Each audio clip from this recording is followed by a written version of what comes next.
They say revenge is a dish best served cold. In my case, it was served with a smile, a champagne toast, and an envelope that would change everything. My name is Grace Whitmore. At 49. I thought I knew everything about my life, my husband of 26 years, our beautiful home in Savannah, and the successful business we'd built together. I believed in our Story College sweethearts who worked hard, raised a wonderful daughter, and created a life that others envied. I was the woman who stepped back from her promising finance career to support her husband's dreams, to be the perfect mother, the flawless hostess, the backbone of the Whitmore family. But as I would discover, sometimes the stories we tell ourselves are just that, stories. It was at our daughter Emily's wedding when the facade finally shattered. Right after she said, "I do." As the photographer gathered us for family portraits, Richard leaned in close to my ear. His breath smelled of expensive bourbon as he whispered the words that should have devastated me. "I've already moved my things out. Harper and I are starting fresh after this reception." I didn't flinch. I didn't cry. I simply smiled for the camera. My arm looped through his as though we were still the power couple everyone believed us to be. Because while Richard thought he was delivering the killing blow, he had no idea what I had set in motion months before. He didn't know that I had been planning my own announcement. Standing in that moment, surrounded by 200 guests in our estate gardens, watching Emily radiate happiness beside her new husband, Jack, I refused to let Richard's betrayal taint her perfect day. So I played my part, the adoring mother, the gracious hostess, the devoted wife, all while occasionally catching glimpses of Harper Langley, Richard's 27-year-old executive assistant, hovering at the edge of the celebration in her emerald dress that cost more than most of our employees made in a month. How did I get here? The journey from trusting wife to strategic opponent didn't happen overnight. It began 6 months earlier, with small changes in Richard's behavior that I initially dismissed. The late nights at the office became more frequent. His wardrobe subtly shifted new cologne, designer shirts I hadn't purchased for him. Mysterious packages arrived at the house with no receipts or explanations. Our intimate conversations dwindled to practical exchanges about schedules and social obligations. I might have continued in blissful denial if not for a financial discrepancy I discovered while preparing for Emily's wedding. An unusual charge on our joint credit card statement a weekend at the Four Seasons in Nashville when Richard had told me he was at a development conference in Dallas. When I casually mentioned Nashville at dinner, I watched his face carefully maintain composure while his hand tightened around his wine glass. "Never been," he said smoothly, "though I hear the music scene is fantastic." That night, after he fell asleep, I used his fingerprint to unlock his phone. The evidence was painfully clear: text messages, hotel confirmations, dinner reservations for two, and photos, intimate ones that made my stomach turn. Harper's face smiling up from his screen confirmed what I had started to suspect. 26 years of marriage. And this was how it would end, with my husband running away with a woman barely older than our daughter. The old Grace might have confronted him immediately, tears streaming down her face, begging to know why. But something in me had changed. Perhaps it was the finance executive I once was, awakening from a long slumber. Instead of emotional confrontation, I chose strategic planning.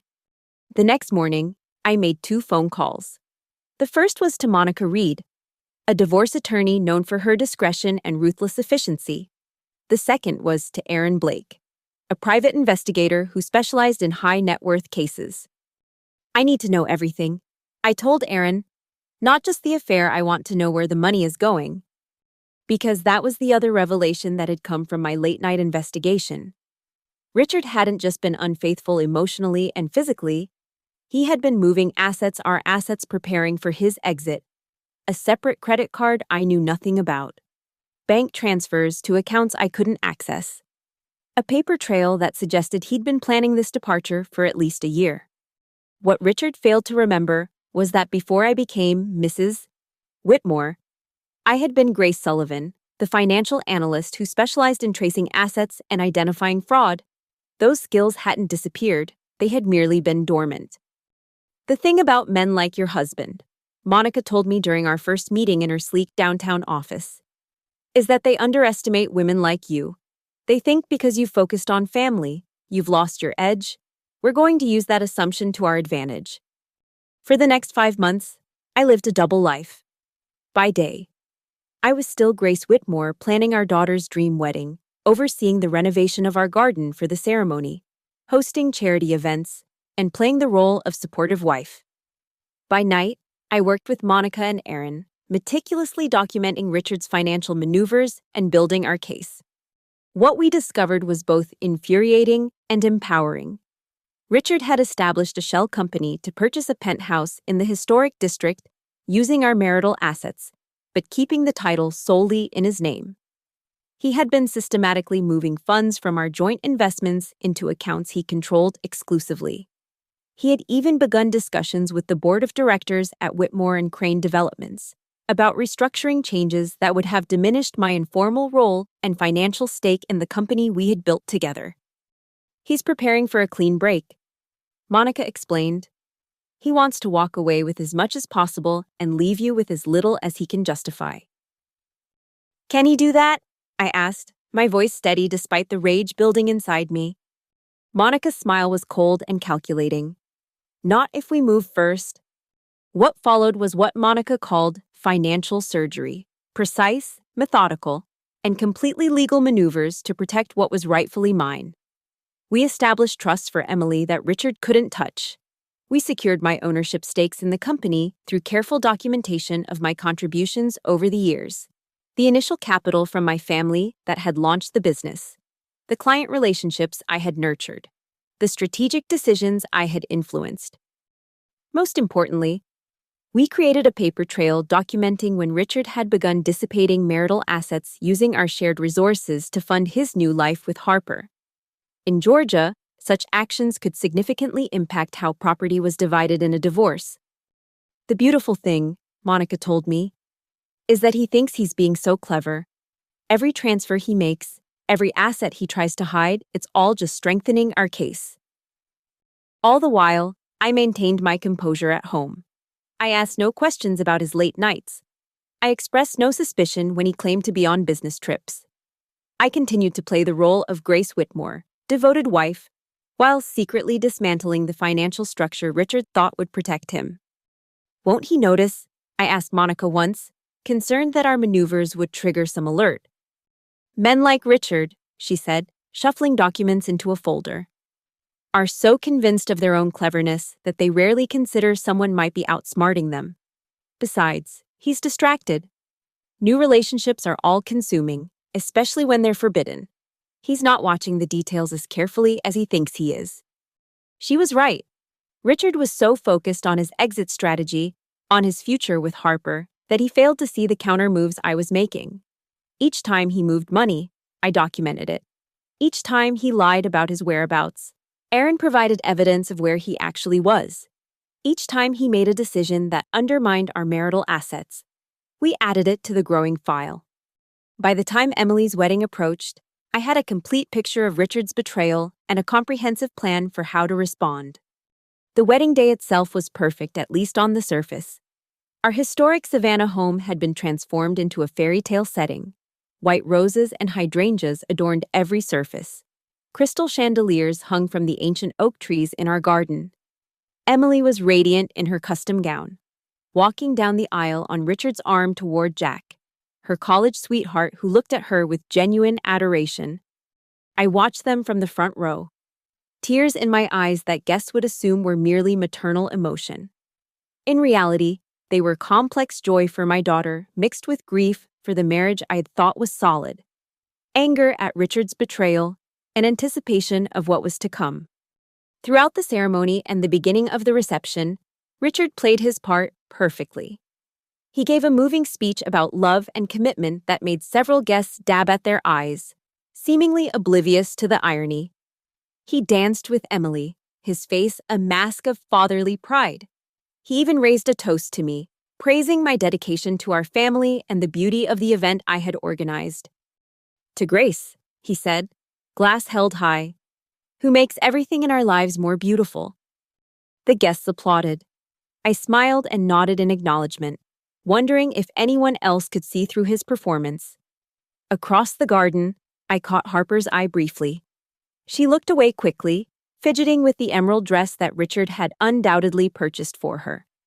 It was after the father-daughter dance, as the evening was winding down and guests were beginning to say their goodbyes, that Richard approached me again. We stood beneath the fairy lights strung through the garden, the soft glow illuminating his face as he leaned in close. "I think we should talk tomorrow," he said, his voice low and serious. "I want to make this transition as painless as possible for everyone." I nodded, reaching into my clutch purse for the envelope I'd prepared. "I agree. Everything you need for your fresh start is in here." He took the envelope, confusion briefly crossing his features before his social mask slipped back into place. "Thank you for understanding," he said, sounding genuinely relieved. "I never wanted to hurt you. Grace, sometimes people just grow apart." "I completely understand," I replied, my voice steady. "Some relationships aren't meant to last forever." Richard slipped the envelope into his jacket pocket without opening it, clearly planning to review its contents later, in private. He squeezed my hand in what he probably thought was a compassionate gesture before walking away to bid farewell to some departing guests. I watched him work the crowd, all charm and confidence, completely unaware that his carefully constructed exit strategy had just collapsed. The envelope contained not just divorce papers, but comprehensive documentation of his financial infidelity. Bank statements showing transfers to the accounts he thought I knew nothing about. Photos from Aaron's surveillance, a detailed accounting of the marital assets he had attempted to divert, and a letter from Monica outlining the terms under which I was willing to proceed with a divorce. Those terms were simple. Richard would sign over his interest in the house and in significant portions of our investment portfolio. He would relinquish claims to the company assets that had been moved into the trust for Emily. He would agree to a settlement that acknowledged his attempt to dissipate marital assets. And he would do it all quietly, without contest or public drama. If he refused, we were prepared to take the case to court where his financial maneuvers, documented in excruciating detail, would become public record. In Savannah's close-knit business community, such a scandal would be devastating. The respected Richard Whitmore, revealed as a man who had not only cheated on his wife, but attempted to defraud her financially. His reputation would never recover. I didn't see the moment when Richard opened the envelope. I was busy saying goodbye to Emily and Jack as they departed for their honeymoon, promising to handle any remaining details with the vendors and thanking them for giving me the perfect distraction during this difficult time. A comment that confused Emily, but that I assured her I would explain when she returned. But I did see Richard approximately 20 minutes later, standing alone on the terrace. The contents of the envelope spread out on the stone balustrade before him. Even from a distance, I could see that his face had lost its color. His hands, when he gathered the papers, were visibly shaking. Harper approached him, placing a hand on his arm in concern, but he shrugged her off sharply. I watched as he stuffed the papers back into the envelope and stormed into the house, leaving a confused Harper standing alone among the remnants of the celebration. I gave him an hour before I went looking for him. I found him in his study, my study now. According to the papers, he had just reviewed a glass of scotch in his hand, the envelope and its contents scattered across the desk. "How long have you known?" he asked without looking up. "Long enough," I replied, closing the door behind me. Though I suspected even before I had proof. "And all of this," he gestured to the papers. "The financial maneuvering. The legal documents, you've been planning this for months. Since Nashville," I confirmed. "Or rather, since Dallas, where you were supposed to be." He took a long drink, wincing as the alcohol burned his throat. "I underestimated you." "Yes, I agreed. You did." "So what now?" Richard finally looked up at me, and I was surprised to see not anger, but defeat in his eyes. "You've clearly outplayed me. What happens next?" I moved further into the room, taking a seat across from him. "That depends on you. The terms are clear in the letter. Sign the agreement. Walk away with your dignity mostly intact. Start your new life with Harper, just with fewer resources than you had planned. And if I fight this, then we go to court. I said simply. Every financial move you've made becomes public record. Every attempt to hide assets gets scrutinized. Every lie you've told comes to light. Your business reputation, your standing in the community, all of it comes crashing down. Richard stared at me for a long moment, as if seeing me for the first time. You know, I convinced myself that you'd be lost without me, that you needed me, that after all these years of being Mrs. Whitmore, you wouldn't know how to be anything else. I smiled, genuinely amused by his perception. I was Grace Sullivan before I was Grace Whitmore.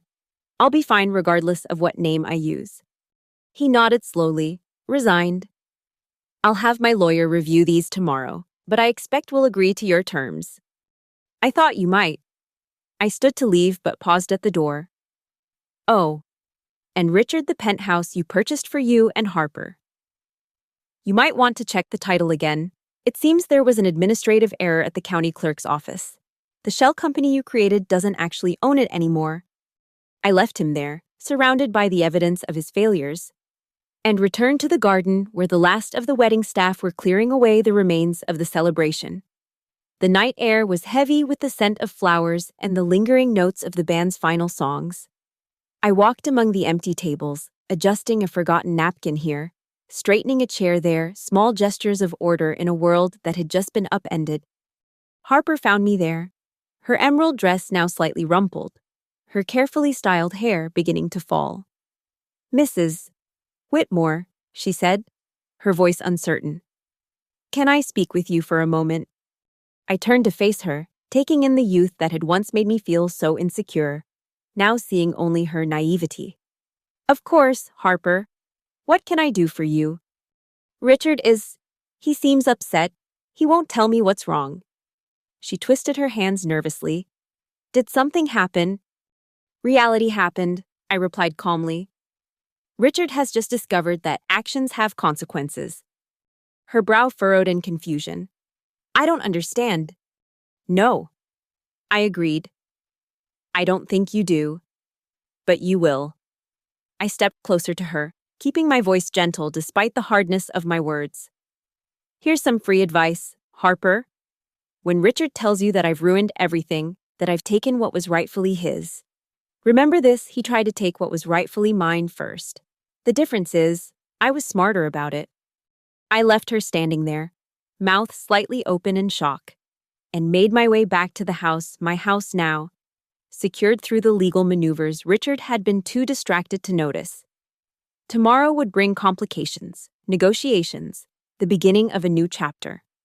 But tonight, I would sleep in the knowledge that I had reclaimed not just my financial security, but my power.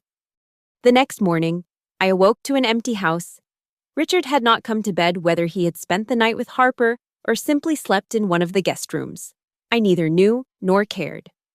The catering staff would be arriving soon to clean up the remaining wedding decorations. Life, as they say, would go on. Over coffee on the terrace, I received a text message from Monica. He called, wants to meet with terms this afternoon. Victory is yours. I smiled to myself, watching the morning sun illuminate the garden where just hours before, my life had publicly fallen apart and secretly come together again. The roses were still vibrant, the hydrangeas still full. Emily was off with Jack, beginning their life together, blissfully unaware of the drama that had unfolded alongside her perfect day. Richard would sign the papers. Harper would eventually realize that she had attached herself to a man with far fewer assets and far less power than she had anticipated. The penthouse would be sold. The proceeds used to establish a foundation in Emily's name. Whitmore and Crane developments would continue under new leadership, my leadership, supported by board members who had quietly assured me of their loyalty once they understood the full picture of Richard's behavior. And I would rebuild, not the life I had lost, but something new and entirely mine. They say living well is the best revenge, but I would argue that living deliberately with clear eyes and full awareness of your own power is even better. In the months that followed, Richard's departure from our shared life was swift and notably quiet. True to Monica's prediction, he signed the settlement agreement with minimal negotiation. The terms, while generous enough to maintain his basic lifestyle, were far from the wealthy fresh start he had envisioned with Harper. Harper resigned from the company the following week.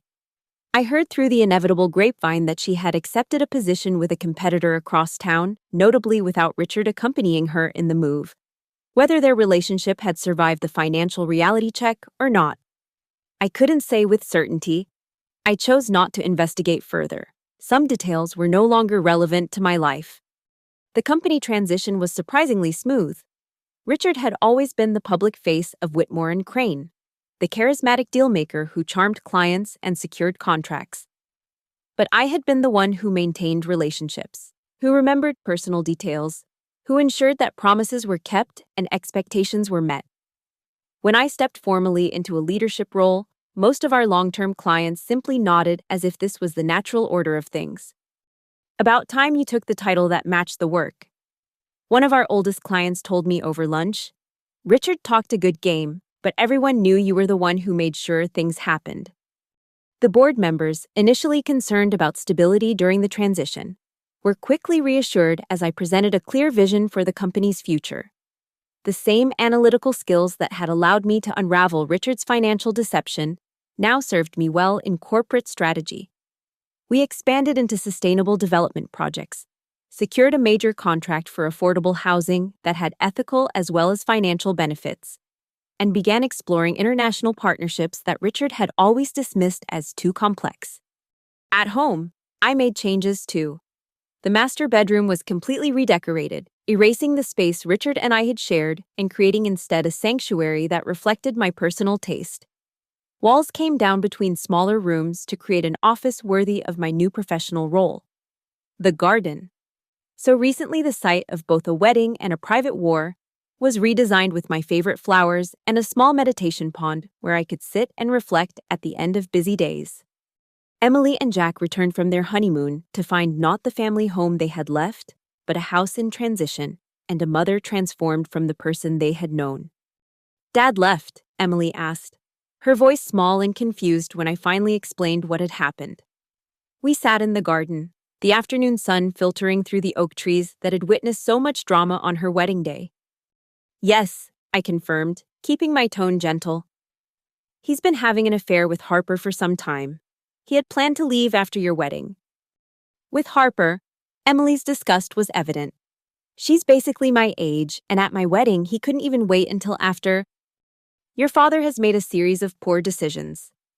I acknowledged, "But I don't want you to worry about me or about your relationship with him. That's separate from what's happened between us."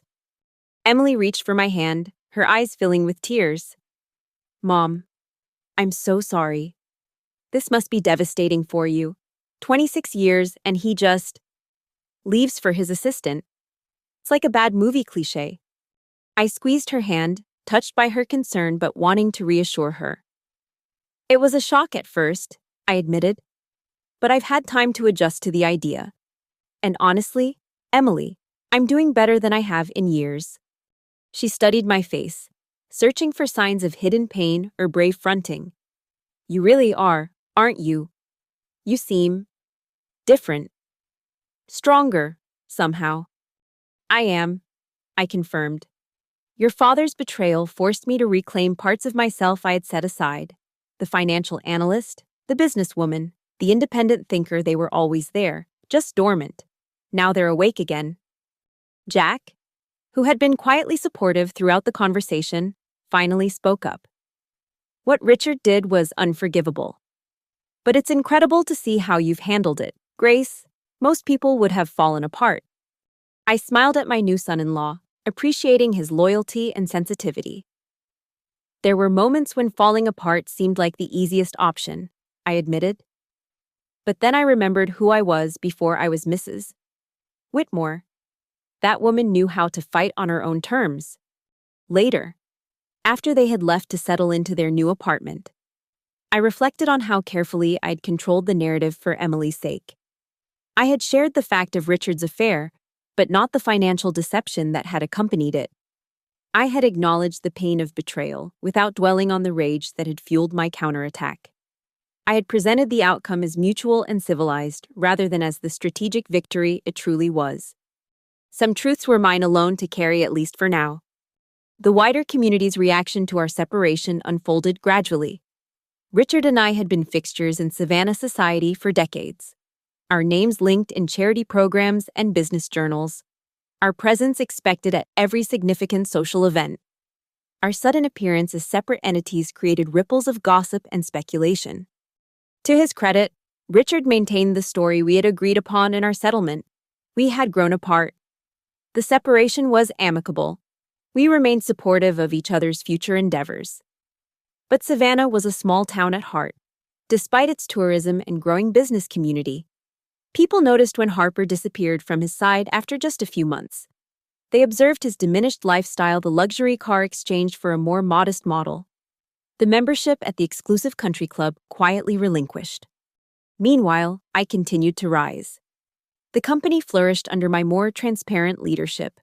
I accepted speaking engagements on ethical business practices and women in commercial development. I joined the boards of 2 major cultural institutions and established a scholarship for young women pursuing careers in finance and real estate. You've become quite the power player, Monica observed over drinks, almost a year after the wedding day confrontation. Richard must be seething. I wouldn't know, I replied truthfully. We don't communicate directly anymore. Everything goes through lawyers or assistants. Smart. She nodded approvingly. Keep the boundaries clear. She studied me over the rim of her martini glass. You know, when clients come through that kind of betrayal, they usually go one of 2 ways. Either they collapse under the weight of it, or they rise like you have. But most who rise still carry the anger. Let it drive them. You seem to have moved beyond that. I considered her observation, turning my wine glass slowly between my fingers. The anger served its purpose, I finally said. It fueled the strategy that protected me financially and professionally. But living in anger is exhausting. At some point, you have to decide whether you're going to let the betrayal define you or use it as a catalyst for something new. And you chose the latter. I chose myself, I corrected gently. The woman I was before Richard. The woman I became during our marriage. And the woman I'm still becoming now. All of those versions of me are valuable. I'm not starting over. I'm continuing with clearer vision. Monica raised her glass in a toast. To continuing with clearer vision, and to making sure prenuptial agreements are ironclad. I laughed, clinking my glass against hers. Always the lawyer. Always, she agreed with a wink. Though I have to say, your case was one of my most satisfying. Watching a client reclaim not just assets, but their entire sense of self, that's the real victory. As our 2nd year of separation approached, with the divorce settlement long finalized and our lives firmly established on separate tracks, I received an unexpected call from Richard.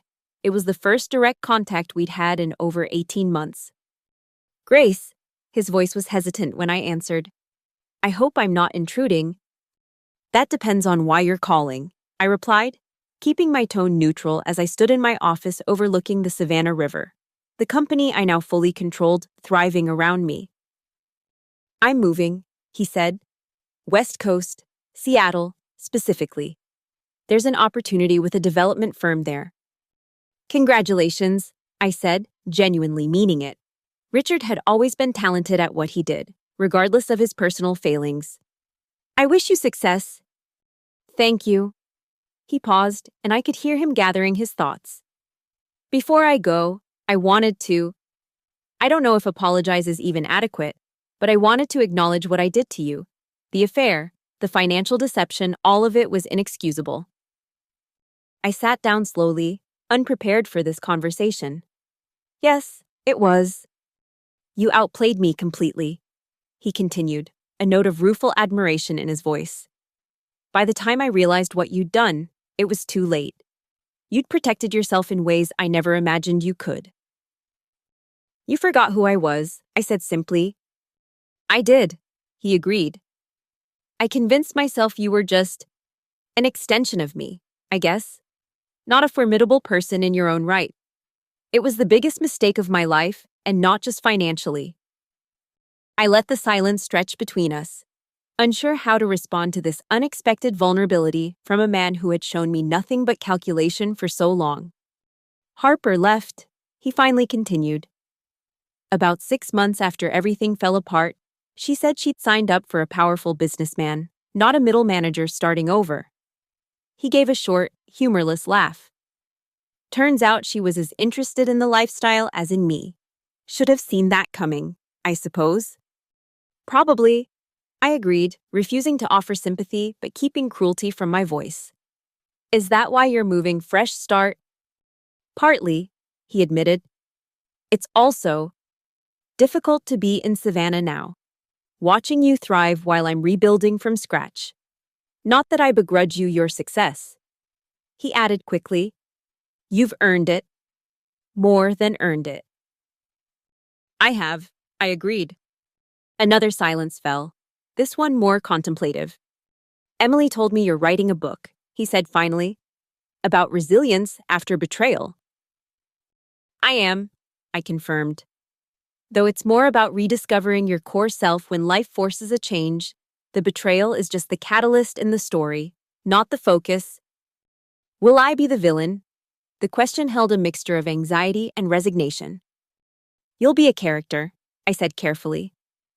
Neither hero nor villain, just a man who made destructive choices and set certain events in motion. The book isn't about you, Richard. It's about the journey forward. He exhaled audibly. That's fair. More than fair, actually. Another pause.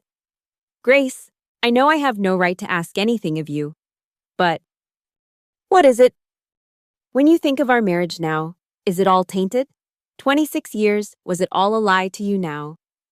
The question caught me off guard with its rawness, its need for reassurance that I wasn't sure I could or should provide. I took my time considering how to respond. No, I finally said. It wasn't all a lie. We built a business together. We raised a remarkable daughter. We had years of genuine partnership before. Whatever happened to change that? I paused, choosing my next words carefully. I don't regret our marriage, Richard. I regret how it ended. I regret that you chose deception over honesty. But I won't erase the good parts just because the ending was painful. His relief was palpable, even through the phone. Thank you for that. It means more than you know. You're welcome. I glanced at my watch, noting that my next meeting would begin soon. I should go. Good luck in Seattle, Richard. I mean that. Thank you, Grace, for everything, for this conversation, for being generous about our past, for not destroying me completely when you could have. I smiled to myself, thinking of the strategic decisions Monica and I had made during those intense months of planning. Destroying you completely was never the goal, Richard. Protecting myself was. After we hung up, I stood at my office window, watching the river flow past, carrying boats and debris alike toward the ocean. Richard was moving on, truly. Moving on, it seemed, and I found that I felt nothing but a mild relief that this final conversation had happened. The pain of betrayal had faded to a dull memory. The rage that had fueled my counterattack had burned itself out, leaving behind clear-eyed perspective. What remained was a life I'd rebuilt on my own terms, a thriving business, meaningful relationships, and a sense of purpose that extended beyond the roles of wife and mother that had defined me for so long. Emily and Jack announced they were expecting their first child that spring. The news filled me with a joy that was uncomplicated by the complexities of my relationship with Richard. This new life would come into a world where the past had been resolved, where the adults in their family had found ways to coexist peacefully, if distantly. Will Dad come back for the birth? Emily asked during one of our weekly lunches. If you want him to, I'm sure he will. I assured her. Your relationship with your father is separate from mine. You don't have to manage any tension between us. There doesn't seem to be much tension anymore, she observed. You both seem at peace with everything. We are, I confirmed. At least, I am. Your father seems to be finding his way forward, too. It's strange, Emily mused, absently touching her still flat stomach. For so long, I was angry at him on your behalf. Furious, actually. But lately, I've been thinking about forgiveness not for his sake, but for mine. And for this little one. She looked up at me, uncertainty in her eyes. Is that disloyal to you? I reached across the table to take her hand. Absolutely not. Forgiveness doesn't mean approving of what happened or forgetting the hurt it caused. It just means not letting that hurt control your future choices. I squeezed her fingers gently. Your father made terrible decisions in our marriage, but he loves you, Emily. He's always been a good father to you. Those two truths can coexist. She nodded, tears glistening in her eyes. You're incredible. You know that most women would have poisoned their children against their father after what he did. That would have hurt you, I said simply. And hurting you was never an option. As my book neared completion and Emily's pregnancy progressed, I found myself reflecting more deeply on the journey of the past 2 years. The manuscript, originally conceived as a guide for women rebuilding after betrayal, had evolved into something more nuanced, an exploration of identity, resilience, and the ways we redefine ourselves when life forces unexpected change. I had titled it The Garden of Second Chances, a reference to the wedding garden where my life had both fallen apart and come together again. The metaphor extended throughout the narrative, the careful tending required for growth, the necessary pruning of what no longer served, the patience to wait for new blooms. My editor, a sharp-eyed woman in her 60s who had survived her own share of life's upheavals, pushed me to dig deeper than I initially wanted to go. You're still protecting readers from the full force of your anger, she noted during one of our sessions. There's a sanitized quality to how you describe your emotional response. Readers need to feel the rage that drove your strategic thinking. They need to understand that righteous anger can be productive when channeled correctly. I was concerned about coming across as vindictive. I admitted. The legal and financial maneuvers I made were calculated and cold. That's not how women are supposed to respond to betrayal. She arched an eyebrow at me. Says who? The same social conventions that expect women to collapse in tears while men walk away with the assets. The expectation that will prioritize emotional expression over practical self-protection. Those are exactly the assumptions your story challenges. She was right. Of course. I had been unconsciously adhering to the very norms I claimed to have rejected. In the revised manuscript, I allowed myself to acknowledge the full spectrum of my emotional response, the shock, the humiliation, the white-hot rage, and yes, the cold satisfaction of turning Richard's own tactics against him. The resulting narrative was stronger, more honest, and paradoxically, more compassionate. By acknowledging the darker emotions that had driven me, I created space to also explore how moving beyond them had been essential to true healing. This isn't just a revenge story, my editor said approvingly when she read the revised draft. It's a reclamation story. There's a crucial difference. The book's release coincided with the birth of Emily and Jack's daughter, a beautiful coincidence that felt symbolic of the new chapter we were all entering. Little Sophia Grace came into the world on a bright September morning, her arrival unmarred by the tensions that might have existed had Richard and I not found our separate peace. Richard flew in from Seattle for the birth, and we encountered each other for the first time in over 2 years in the hospital waiting room. The moment could have been awkward, laden with the weight of our shared past and separate presents. Instead, it was surprisingly civil, two people united momentarily by joy for their daughter and the new life she had created. You look well, Grace, Richard said, the silver at his temples more pronounced than when I'd last seen him. Seattle agrees with you, I replied, noting the relaxed set of his shoulders that suggested a man more at ease with himself than he had been during our final years together. It does, he agreed. Fresh start, new perspective. Though I hear Savannah continues to treat you exceptionally well. He nodded toward the stack of magazines on the waiting room table, one of which featured me on the cover with the headline, Grace Whitmore Rebuilding Business and Life on Her Own Terms. I smiled, neither modest nor boastful about the recognition. The company is thriving. Your vision for it was always sound. It just needed some updating for current markets. Your vision, he corrected gently. It was always as much yours as mine. I just took more of the credit. Before I could respond, Jack burst through the doors, his face alight with joy. She's here, 7 pounds, 3 ounces. Emily's doing great. They're both perfect. The conversation with Richard was set aside as we were ushered in to meet the newest member of our complicated family. Standing beside Emily's bed, watching her cradle Sophia with Jack hovering protectively nearby, I felt a sense of completion that transcended the pain of the past. "Do you want to hold her, Mom?" Emily asked, her exhausted face radiant with new motherhood.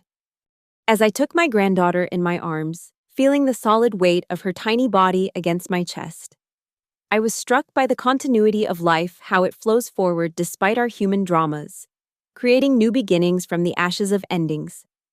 "She's perfect," I murmured, stroking a finger along Sophia's velvet cheek. "Dad!" Emily turned to Richard, who stood slightly apart, uncertain of his place in this intimate tableau. "Would you like to hold her, too?" The vulnerability on my ex-husband's face as he carefully accepted his granddaughter broke through whatever remnants of resentment I might still have harbored. In that moment, he wasn't the man who had betrayed me, but simply a grandfather meeting his granddaughter for the first time, his eyes filling with the same wonder that had filled mine.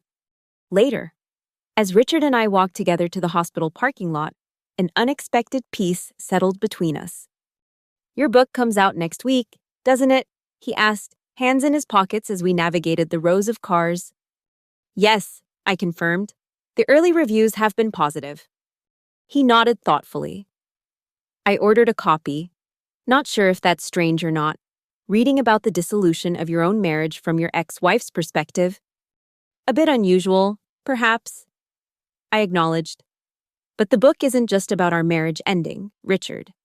It's about what happens after, how we rebuild, how we redefine ourselves when the identities we've constructed fall away. "I could have used that book 2 years ago," he admitted with a rueful smile. "The rebuilding part was harder than I expected." I studied him in the golden afternoon light. This man I had once loved deeply, once hated passionately, and now regarded with a complex mixture of detachment and understanding. "We all find our way eventually," I said. "Some paths are just more circuitous than others." "Yours seems pretty direct," he observed, "straight from strength to strength." I laughed softly. That's the public narrative. The private reality had many more detours and breakdowns than anyone saw. "Except Monica Reed," Richard said, naming my attorney with a grimace that was half respect, half lingering pain. "That woman saw every weakness in my strategy before I even knew I had a strategy." "Monica saw the weaknesses in both of us," I corrected. "She just happened to be on my side." We reached my car first, and I turned to face him, suddenly wanting to articulate something I hadn't planned to share. "You know, for all the pain of how our marriage ended, I'm not sorry about where I've landed. I might never have reclaimed certain parts of myself if I hadn't been forced to." Richard nodded slowly. "I understand that. In a strange way. Despite losing nearly everything, I'm finding a better version of myself in Seattle. More honest, less obsessed with appearances and status." He hesitated, then added, "I'm seeing someone, nothing serious yet, but she's my age, a widow, a real estate attorney who calls me on my nonsense immediately." "Good," I said, meaning it. "You need someone who won't let you hide." "Like you used to," he acknowledged quietly. Before I stopped listening, I unlocked my car, ready to end this unexpected moment of intimacy before it veered into territory too complex to navigate in a hospital parking lot. "Take care of yourself, Richard, and stay in Emily's life. She needs her father, and Sophia needs her grandfather." "I will," he promised. "And Grace, congratulations on the book. You always had important things to say. I'm glad the world is finally hearing them." As I drove home from the hospital, Richard's words echoed in my mind. You always had important things to say. The acknowledgement was decades late, but somehow still meaningful, a recognition of the voice I had muted in service to our marriage, the perspectives I had set aside to amplify his. Never again, I thought as I pulled into the driveway of my redesigned home. My voice was mine now in the boardroom, on the written page, in my personal relationships. I had reclaimed not just financial assets, but the right to be fully heard. The book launched the following week, exceeded even my publisher's optimistic expectations. The Garden of Second Chances struck a chord with readers far beyond those experiencing marital betrayal. Its themes of resilience, reinvention, and reclamation resonated with anyone navigating significant life transitions. The subsequent speaking tour took me to cities across the country, where I encountered women and some men who saw their own struggles reflected in my story. They approached me after events, books clutched to their chests, eyes bright with recognition and determination. "You gave me permission to be angry," one woman told me in Chicago, her wedding ring conspicuously absent. Not just hurt or sad, but righteously, productively angry.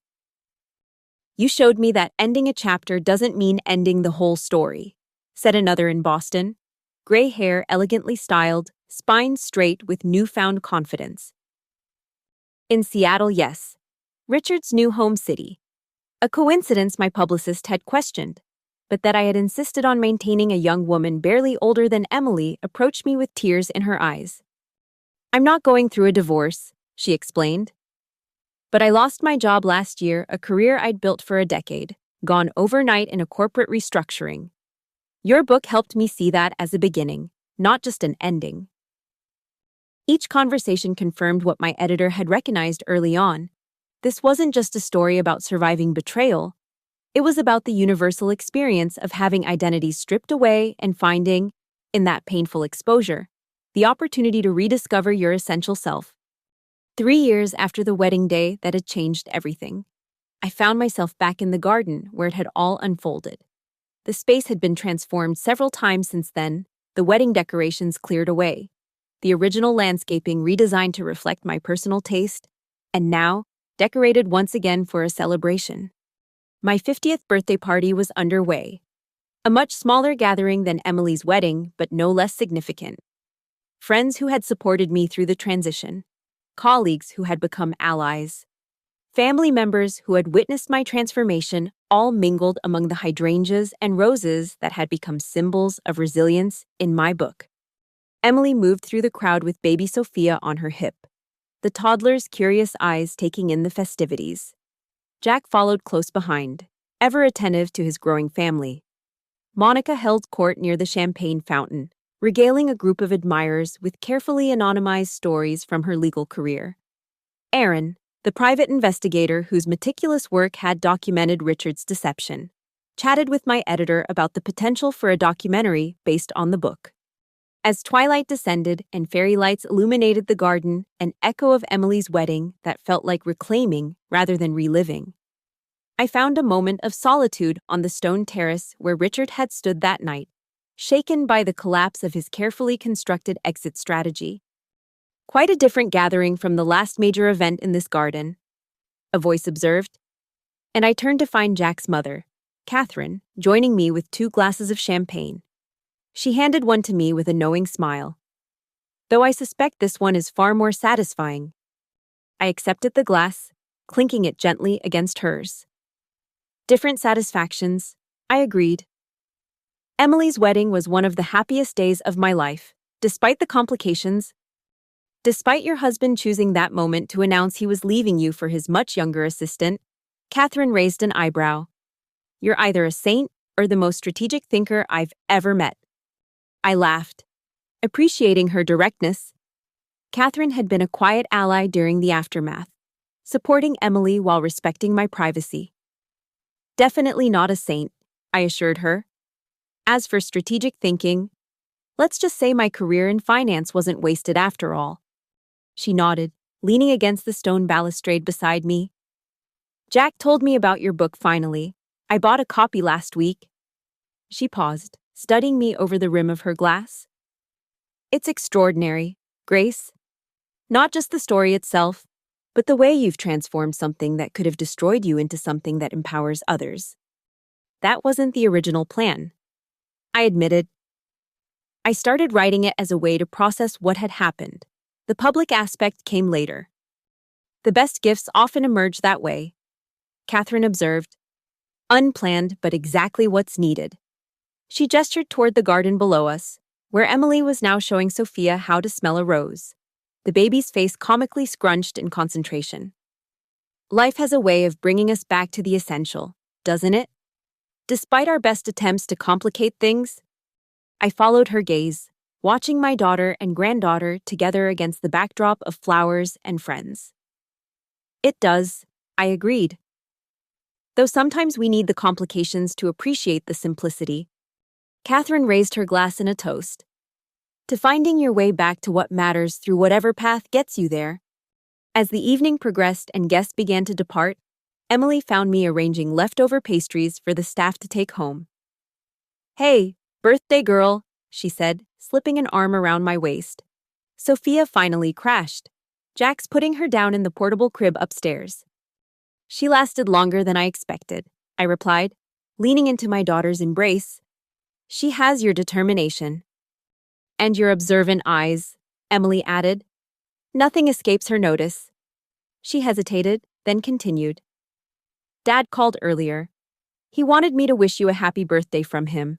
Said he thought a direct call from him might be unwelcome, but he wanted you to know he was thinking of you. I nodded, surprisingly touched by the gesture. That was thoughtful of him. Emily studied my face carefully. You two have come a long way from that night, she observed.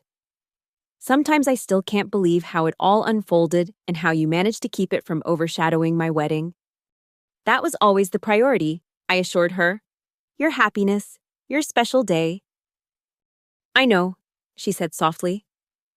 But looking back now, knowing what I know, I'm in awe of your strength. Mom. The way you held it together. Planned so carefully. Protected not just yourself, but me too.